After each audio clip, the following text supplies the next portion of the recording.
What's going on, guys? Welcome back to the channel. Today what I'm going to be going over is how to rebuild a power steering pump in a 1990 to 1996 Nissan 300zx naturally aspirated or twin turbo. The main reason why I started filming about rebuilding power steering pump was due to the fact that this was the main issue that I had in my Z. I started to smell power steering fluid. I started to have a kind of like a shorting out when I was driving the car, so I think the power steering was leaking onto the alternator, which is a known issue with Z's.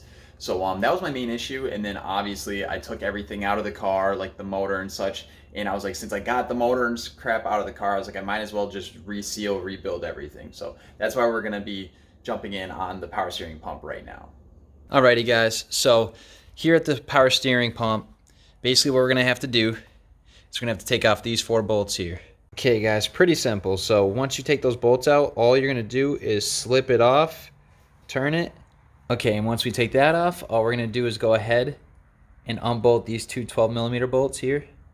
So now since I got the pump completely apart, so like I showed you, I took this part off, unbolted this, and then all I did for the front plate was basically just take a 19mm bolt, take the pulley off, and then get into that. I don't have a press, so I'm not going to be pressing this out, but I was just checking the internals and stuff, and everything looks okay. So now what I'm going to do is, this is the kit that you get. So this matches up with this. This big O-ring matches up with this old O-ring. So you just throw that bad boy on there right now. Then this O-ring in here, see that? Matches up with this one. Place that right in there for a good seal. Sits in there pretty well. Then this O-ring matches up with this O-ring up here. And once you get all your O-rings placed, it's pretty simple. You just bolt everything back up. So that's what I'm going to do right now. And that's pretty much it, guys. All you have to do is kind of reverse your steps. I found out that it's easier if you put the pulley back on, lock it up, and then you have it sitting like this. So when you have the mechanism sitting like this, basically what you're going to do is the spindle is coming up. You want the spindle to come up because it's a lot easier to be able to align the gear in the actual pump itself. So you guys will see what I'm talking about, that little inside gear. So basically, because if you tilt it, if like you tilt the pump anyway, the gear moves. So you want to make sure it matches up with the splines down low. Also, the big O-ring, I would not put the big O-ring on the pump itself. I would put the O-ring inside this mechanism here. So where the spindle is, put the big O-ring at the bottom.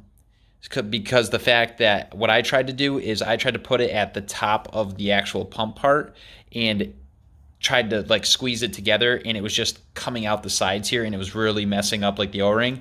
So like I said, if you're looking at it here, you have the back of the pump, the front of the pump. Put the O-ring, the big O-ring down in here, and it'll be so much easier because then it'll make that actual suction when you actually put this in, and then you squeeze it in, and then you'll bolt it down. And when you bolt it down, I did like cross pattern a couple times just so it could see properly, and that's good. The brass O-ring, or the brass gaskets here, and the other O-rings in the inside, and then I also put the filler neck here. It's all bolted up, ready to go. So yeah, simple little quick video for you guys to basically just rebuild your power steering pump if it's leaking. I mean, this is the fact of the matter is, I did this whole entire build because of this. This was leaking, and I was like, you know what? It's getting all over the place. I might as well take the motor out, reseal everything, and not have to worry about anything ever again, for at least for a few years. So, yep, that's that. So some of the symptoms that I had during this issue with like the electrical problems and such is that like the car would just act very weird. It would act very like sluggish, and my lights and my door locks were kind of messing with me and such. So I went around, I checked all my grounds, I cleaned up all the grounds. I checked all the fuses, I replaced all the fuses, I replaced every light bulb on the car, and I was still getting this like issue with like grounding or whatnot, or something was shorting out. It was so weird. My alternator was soaked in power steering fluid. So I got some electrical like cleaner, cleaned it all up, really cleaned up the alternator really well. Tested the voltage, and like I brought it to advance, and I had them test it, and it was great. So it worked great. It tested out positive, so it was good. So I think that it was just the moisture in that fluid getting onto the alternator was really setting like the car up basically for failure sooner than later. To rebuild your power steering pump is very simple. So all you do is follow these steps, and it'll be in less than 5 minutes. So it's pretty sick. I hope you guys enjoyed the video. Hopefully it was super helpful for you guys. There's not really a lot of write-ups or like footage like this on rebuilding an actual power steering pump. So that's the reason why I wanted to get it up for you guys, to get some more info in there for you guys for this build and such. And I'm pretty sure this can work on a TT or an NA swap. So if you guys have a different power steering pump, I'm pretty sure they're exactly the same. So yeah, just make sure you check all those seals, and you should be good to go. With that being said, our next video coming up, we're going to be going over base idle and also setting our timing, and then the car should be good to go. So I'm super pumped. With that being said, if you guys haven't subscribed yet, hit that subscribe button up here. If you guys want to see any additional footage, such as drifting footage up here, or any how-to footage down here, click one of these links. See you guys in the next one. Peace.